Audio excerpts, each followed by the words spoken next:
अभी भी उन पे कपड़ा डालने की कोशिश की, आप सब गवाए। अभी भी आपने देखा है जिस तरीके से उनको नीचे लाया गया है। मेरा ये जी पाँव पूरा, ये देख लें, ये देखें, ये मेरी हालत की है। कोई लिहाज नहीं था कि वो एक अब्डक्शन थी।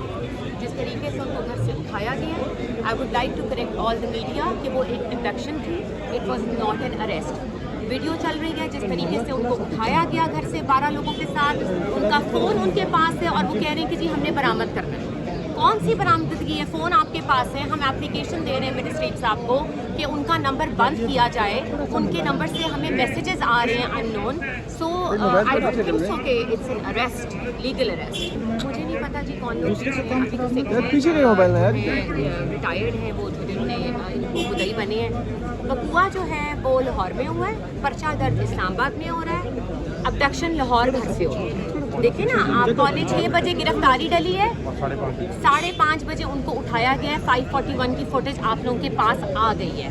मैं गवाह हूँ, उनके साथ फ़ोन पे थी, उनका फ़ोन बंद किया गया, उनका फ़ोन छीना गया और उनको 4 गाड़ियाँ जो बग़ैर नंबर प्लेट की थी, जिनको फ़ारूक हबीब साहब ने भी रोकने की कोशिश की, क्योंकि कोई भी गाड़ी अगर बग़ैर नंबर प्लेट के आप 10 गाड़ियाँ साथ लेके जाएंगे तो ऑब्वियसली हम रोकेंगे, रिटेलिएट करेंगे। और इस्लामाबाद की रवानगी 5:45 की है और अरेस्ट जो है वो लाहौर में। अभी भी उन पे कपड़ा डालने की कोशिश की, आप सब गवाए। अभी भी आपने देखा है जिस तरीके से उनको नीचे लाया गया है। मेरा ये जी पाँव पूरा, ये देख लें, ये देखें, ये मेरी हालत की है। कोई लिहाज नहीं था कि कौन है कौन नहीं है।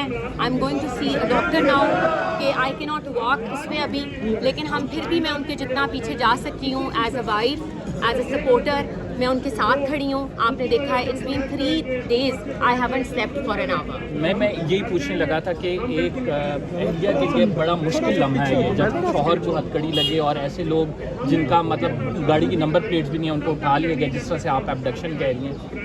किस सदमे से गुजरी हैं आप बेसिकली? मेरे घर पे बंदे भेजे जा रहे हैं। मेरी 2 बेटियां हैं, 5 साल की और 4 साल की। वो यहाँ नहीं आ सकी, वालिद से नहीं मिल सकी। मैंने अभी जज साहब को पर्सनली रिक्वेस्ट की कि मुझे उनको पीछे लाने दें और सिर्फ वो बाप की शक्ल देख लें, क्योंकि दे आर वेरी यंग और वो पूछ रही हैं कि किधर हैं फवाद, कहाँ हैं बाबा, वी वांट टू सी।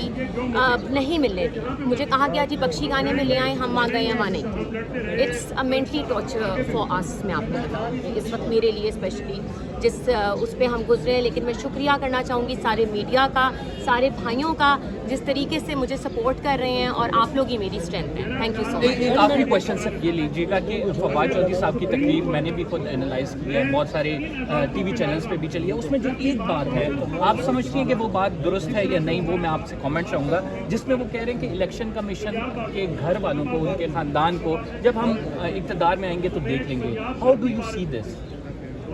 अभी हाई कोर्ट में 5 दिन पहले एक रिटायर्ड कैप्टन ने बयान दिया था, अगर आप सबको पता है, याद दहानी करा दो।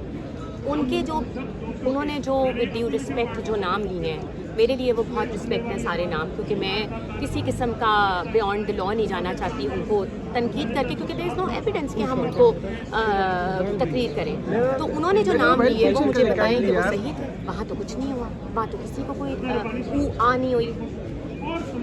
हम आह भी लेते हैं, वो कौन सा शेर है कि हम आह भी करते हैं तो हो जाते हैं बदनाम, वो कत्ल भी करें तो चर्चा नहीं होता। तो ये हालात हैं जी आपके सामने। लेकिन वी आर हियर और please hashtag release Fawad Chaudhry. Thank you. मैं बोल को फवाद चौधरी साहब